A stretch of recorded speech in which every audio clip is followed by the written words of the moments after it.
substitute for a wonderful colleague. She's a bit of a legend in our industry. She's also an incredibly generous mentor and friend. She had a personal emergency. She's fine. But she did call me yesterday and say, hey, I can't travel.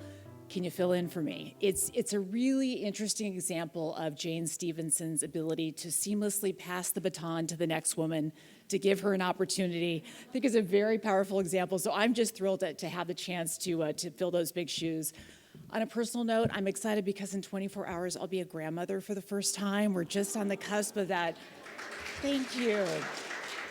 That wonderful event. So just in a world of turmoil, there's still things to celebrate, and I'm very proud of that. So we're here today to talk about women and the glass cliff of leadership. So the glass cliff, what is it and why does it matter? Today we're going to explore some key factors to creating success and ways you can leverage your ability to play full out. Glass cliff or no glass cliff? All right, what is the glass cliff? The first thing to realize when you consider the glass cliff is that you actually have to break through a glass ceiling to get there. It's only by standing on the top of a glass ceiling that the glass cliff has relevance. So this morning, we're going to explore what we can learn from our research on women who made it through the glass ceiling to the corner office and how you might want to navigate those glass cliffs. The glass cliff is defined as the phenomenon where women executives are appointed during times of turmoil, where the risk of failure is at its greatest. I've included a few stats to tease this out, but simply say you've finally broken through the glass ceiling and now you're on the cliff, and there appears to be no way out. Think about Mary Barra at General Motors, the government bailout, litigation on safety issues, communication maelstrom, employee despondency, and a lack of innovation anywhere in sight. Or Meg Whitman at HP. Multiple CEOs failed before Meg got there. She inherited a stagnant brand with little commercial success and virtually no innovation pipeline. And yet, these two women were willing to stand out on the glass cliff. GM wouldn't be one of the greatest turnaround stories if Mary hadn't taken that leap, and HP would not have created the opportunity for an HPE had Meg not stepped in when she did. When you think about glass cliffs, we don't only have to think about women, we can think of many great leaders in history, and I'm sure many come to mind. This is not to suggest that glass cliffs are ideal, but it's to suggest that they're not entirely negative, and they're certainly not created in relation to disadvantaging the leader who steps up to conquer them. I should go back one, let's see. On this slide, you're going to see 7 practical steps that you can take to navigate the glass cliff. Each is a very practical way, and this information was organized on Fundera.com on their blog, and it's simply and usefully a way to quickly share a little bit about what to do if you find yourself there. I'm going to tell you the story of a wonderful CEO. Her name is Gianella Alvarez. Gianella came of age at Coke. She led the Glasso smart water business for a number of years. That was her first P&L role. Gianella says it like this: being a CEO is a family affair. It's not a solo flight. Your partner needs to be in it with you and be ready and willing to pick up the slack. It affects every part of your life. Know your numbers and define success at the outset. Getting to the top is not a linear journey. We just heard that from the previous panel. You need to know your skills, build your skills and experience, and seek ways to enhance broad business acumen. Use your unique position in business as an advantage, and know that diversity is good for business. Lead by example, demonstrate you're walking the talk with your own teams. Nurture a small tribe. People who know you, people who may be different from you, people who can be candid, who give you good advice. You test your ideas. Make it a small group, keep it interactive, and put yourself out there at times. Be willing to be vulnerable. And of course, offer your help to others. So again, the themes are common. Knowing your numbers. Include risk in your salary negotiations. If you're about to look at an opportunity and you perceive or understand there's risk, think about that in terms of how that relates to your own compensation. Understand what success looks like before you accept that job. Women CEOs are 45% more likely to be ousted than male CEOs. Think about that statistic and how powerful that is. Use your unique position to your advantage. I mentioned that. Importantly, believe in yourself. Make decisions quickly and confidently. Decisiveness makes you 12 times more likely to be considered as a high-performing executive. Build a network, we just talked about that. And again, don't be afraid to walk away. If the risk is too great, say so. Ousted CEOs usually don't get picked to lead another organization.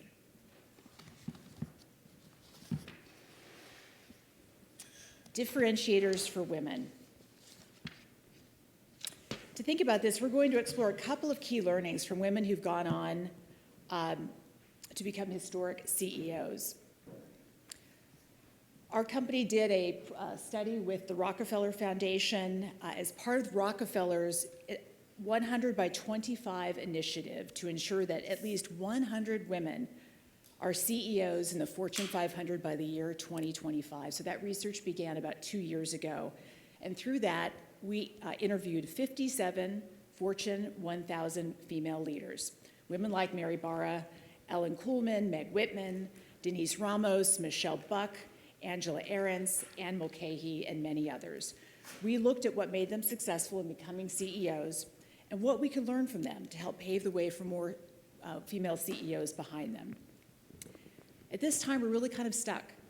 About 5 to 6% of female CEOs, and the reason is we don't have strong succession pipelines. We don't have women in abundance of leadership roles. We have what we call fortuitous appointments. They come and go in episodic ways. To change this outcome, companies need to have strong pipelines of women, leaders who can fully contribute what they have to offer the world. That makes your contribution as Latina women in leadership incremental to the world. You can make that difference. You can start to create those opportunities, create those pipelines, fuel those pipelines with the great talent in your networks. We all live in a world that desperately needs that. So let's talk about women CEOs and some of our research findings because they're relevant to every one of you in this room. Of the things we found in these women, these 57 CEOs, they shared 17 of the 20 traits with our best-in-class CEO benchmark. Now think about that. That benchmark for a successful CEO is the 99th percentile, and it's largely defined by a successful male CEO because that's the data that we have, that's what history prevails. But of the 20 traits, these 57 CEOs had 17 of them. Think about how powerful that is. As you think about that, think about what it might look like if we had more women in leadership who didn't maybe make that 99th percentile mark. What if they were in the 75th or the 80th percentile, but they were still well above average and making a huge difference? Think about how different the numbers would look. It's a huge opportunity for us to close the gender gap, utilize more top leaders than just those who achieve the 99th percentile. And what makes it even more interesting is that we're talking about traits and drivers here. Traits and drivers are those things that are innate in us. They're hardwiring, and they're very unlikely to change after we're about 30 years old. These are things that we can build in ourselves and use to our advantage in how we identify success in others. And they're also characteristic of future potential success. What if we could identify other Latina women who early in their career had those traits and drivers and made sure that they were exposed to the right experience to be eligible for top leadership roles?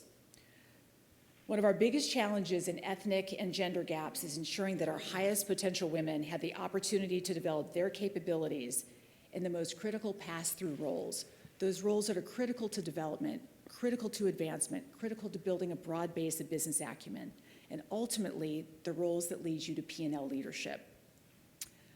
Of interest to share is one of those traits that we tested at classic benchmark. It's confidence. What we found interesting is that women CEOs not only had lower confidence in the benchmark profile, they also had higher humility. Think about that, lower confidence, higher humility. As we dug into the data, we found what created these scores. We found that women are really not less confident of their capabilities to do things, but they gave more credit to their success to others, to their teams, to the environment that created them. Given that previous norms have really only been defined by white males, the definition tends to lead someone to say, I can do this on my own. As women, we typically say, we can do this. Women in the study said, there was a team that helped me achieve my success. It wasn't about I, it was about the we. Or the environment helped me do what I did. That's how I achieved my greatness. So it's really not a surprise that the scores for humility were higher and the scores for confidence were much lower than the benchmark.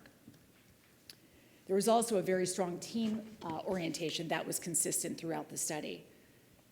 So this is something that we can apply directly to how you think about managing your career, how you think about how you feel about your approach to work, your own accomplishments, and the ways that you get other people to participate with you, how you build those teams. The other thing that was very prominent for these women was that they were driven by challenge and by independence. These women were challenge junkies. They found it, they gravitated toward it, they conquered it. Challenge and independence are two key drivers for transformation and the change in almost everyone's leadership profile.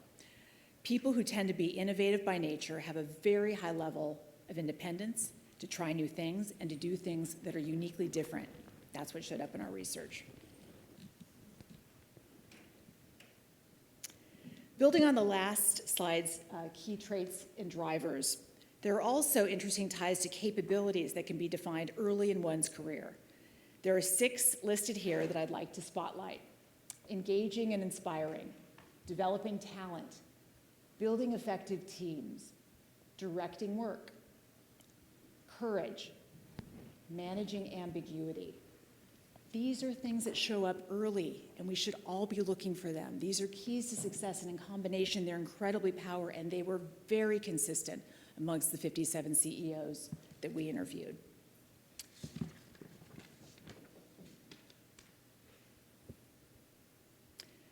We need to keep an eye out as hiring managers, sponsors, and mentors. Be the mouthpiece for the women around us. Men get promoted in packs.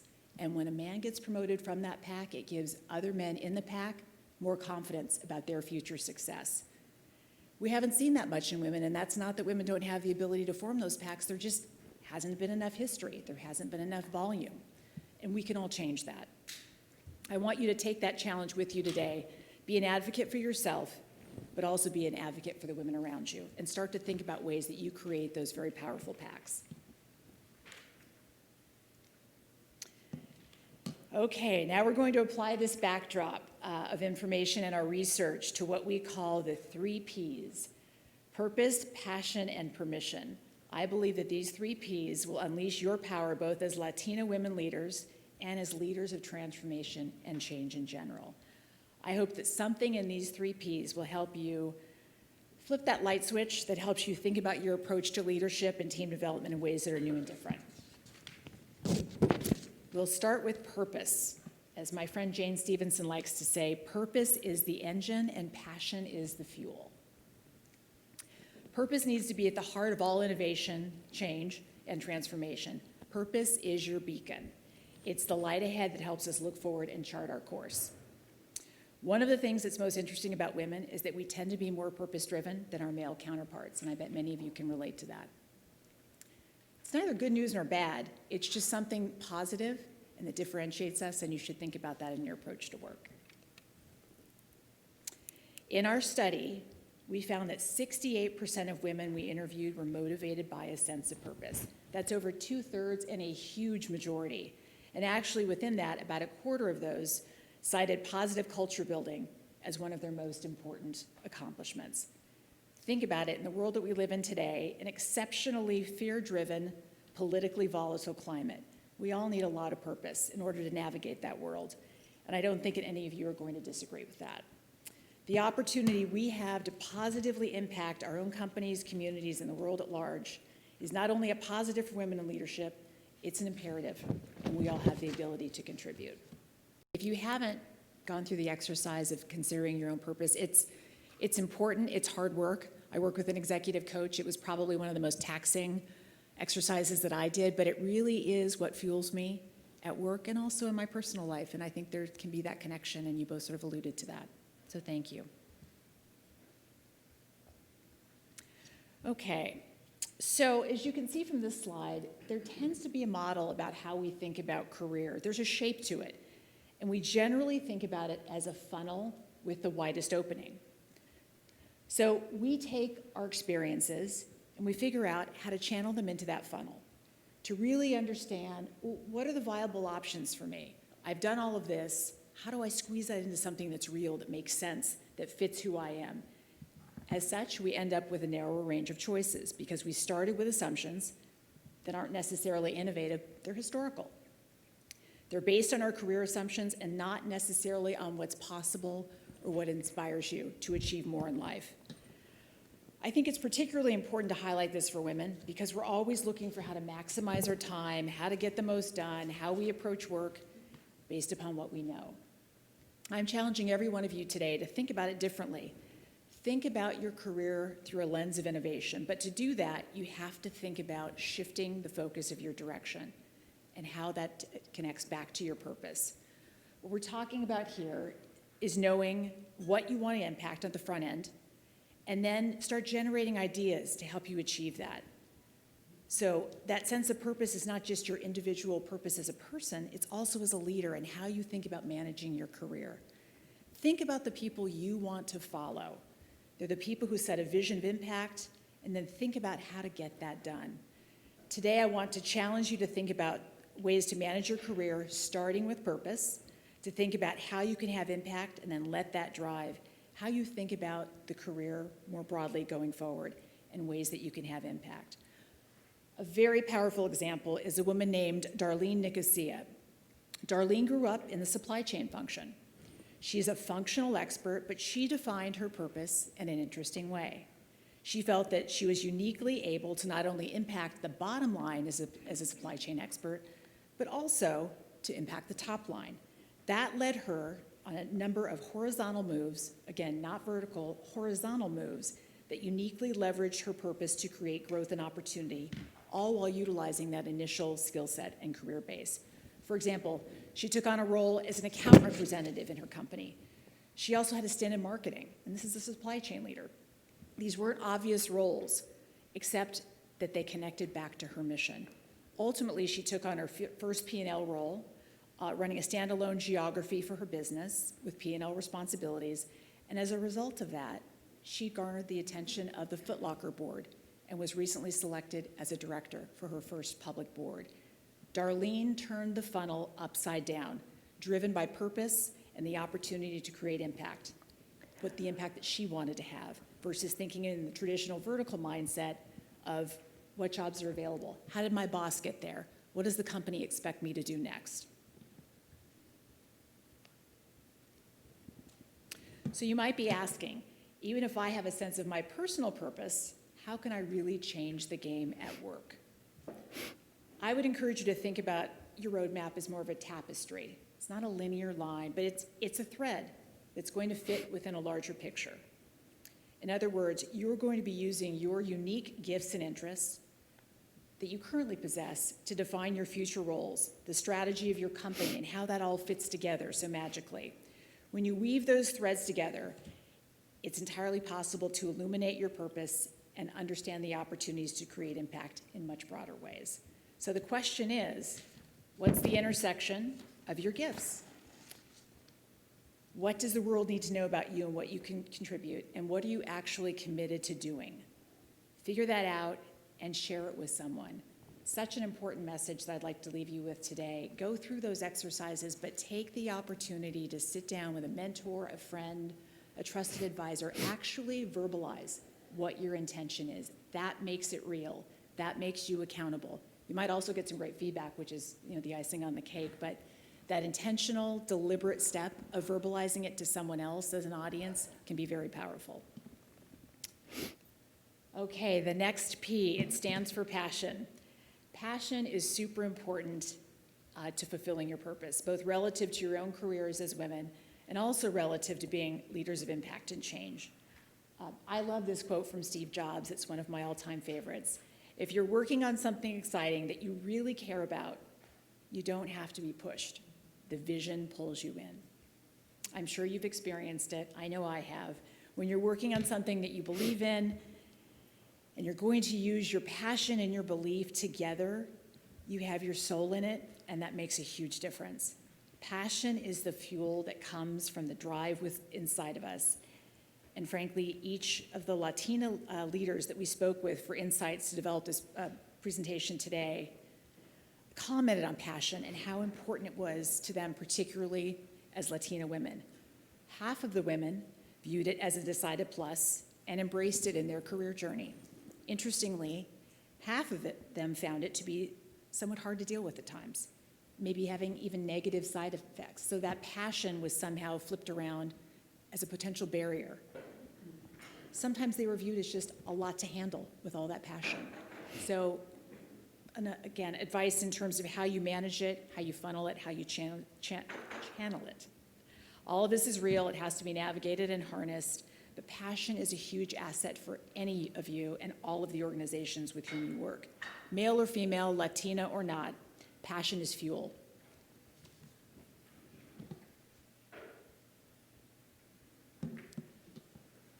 We recently did a study on motivation through our Korn Ferry Institute. Our discoveries were there are two types of motivation that drive women leaders. One is intrinsic, from the inside out. The other is extrinsic, from the outside in. What we found is that the power of intrinsic motivation creates significantly higher performance than extrinsic motivation. So when you are thinking about who you are, identifying passions, purpose from within, that drives intrinsic motivation. Passion is the motivation that comes from inside of us. It's not a motivation for a paycheck. It's not motivation to avoid getting chastised. Intrinsic motivation is that drive that comes from within you. It's based on your passions and your beliefs. Being a leader who is transformational and who drives growth requires that kind of passion. The other thing about passion that is imperative is the ability to create commitment around a shared purpose. Passion is what helps to create shared enthusiasm, shared belief, and shared success for teams. Passion motivates and fuels the teams around us to deliver exceptional results and purpose-driven outcomes. The most successful transformation happens because people get connected, share ideas, and put those ideas into action. Women leaders, as I mentioned, understand the power of team. They know what you know and what I know. It's not about us. It's the teams that we build and surround ourselves with, the teams that we help create success and opportunity. Passion is also right-brained. If you think about right and left brain, on the right side, there's a creative, emotional component to passion. And on the left side, there's a more metric. There's a linear part of it that's equally important that connects to analytics, thought, math formulas, et cetera. And the fact is we need both sides. Our brains, to create what we call whole brain leadership, right brain, left brain leadership, passion helps us to achieve a balanced scorecard between the left and right brains. It also helps fuel that all-important characteristic of tenacity. The most important accomplishments in life and career require a long-term horizon. What level of passion is required to stay consistent and focused and tenacious for long periods of time in order to see your goals succeed? Think about your company and the types of opportunities needed there. How can passion fuel opportunities to build a portfolio of innovation and showcase your leadership? And how will you as women make it happen? Lastly, we're going to talk about our third P, permission. Now you might say, why is she talking about permission? What is permission? In my 20 years of developing, coaching, and recruiting top leaders, I've observed that, and our research also bears, that without permission, we tend not to move forward. Another favorite quote, one from Oprah: "Be fearless in the pursuit of what sets your soul on fire. The biggest adventure you could ever take in life is to fulfill a life of dreams." Driving today's business, focused on change, don't wait for permission. Think about what fuels you. Go for it. Move forward.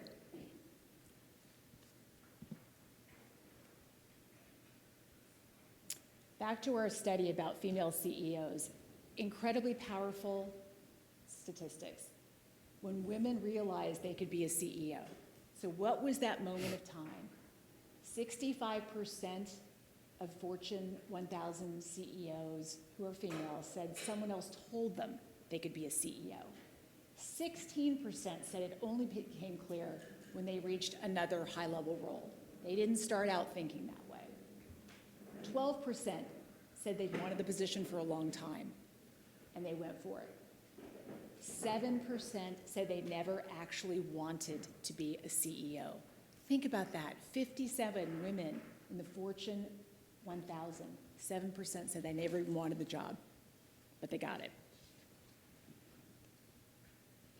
I want to suggest some thinking for you to do today.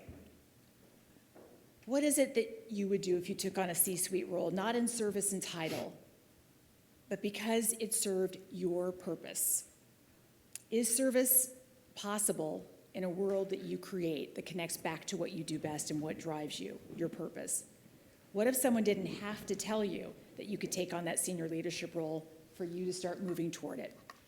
That's a challenge I want all of us to think about as we leave today.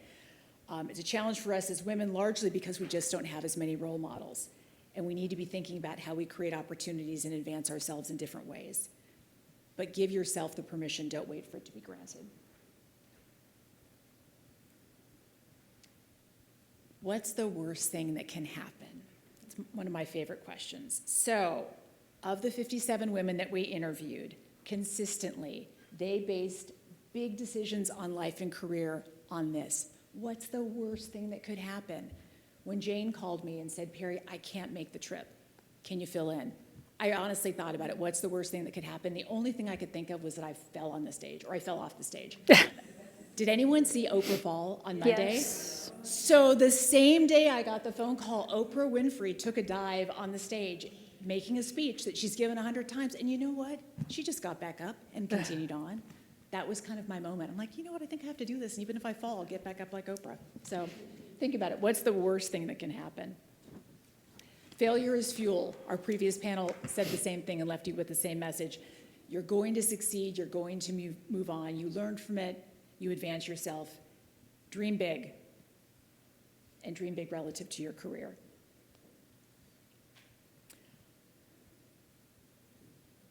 Just touching on a few things about career advancement, actual steps that you can take. Run, don't walk, toward P&L management. It's incredibly important, particularly if you aspire to the C-suite. Seek and learn from challenges, and don't move only in vertical directions. Recognize the results don't equal promotion. We just heard that from one of our previous speakers. You might get great results, but it doesn't necessarily advance you. It's all about who you know, it's all about who you know and who knows what you know. So again, creating those powerful networks, seeking opportunities to showcase your knowledge and what distinguishes you as a leader. And most importantly, find the right mentors and sponsors and figure out ways that are comfortable for you to engage them on a meaningful basis. Live into the future. If you want the job, be the job. We've all seen that woman who commands confidence. She may not be the CEO yet, but you know she's on her way, or she's on her way to another meaningful role in the C-suite. She shows up every day she gets off the elevator. She's living that dream, she's living that job, and she's not waiting for it to present herself in the form of a promotion. Lastly, when you feel yourself getting too comfortable, purposely push yourself outside of your comfort zone. That's where all of the learning is. I'm sure you've heard that theme over the course of the past couple of days. Getting uncomfortable, you know, we've all heard it. As Jane likes to say, she left her kids with 3 very important messages as young children. I love you, hurry up, and get comfortable with being uncomfortable. Think about that as you apply it to your own career. Lastly, another important quote. Don't only ask yourself what the world needs. Ask yourself what makes you come alive. And then go out and do that. Because the world needs people who've come alive. By Harold Whitman. On that note, thank you for your time. I hope that I've left you with a little bit of energy and inspiration. I appreciate the opportunity.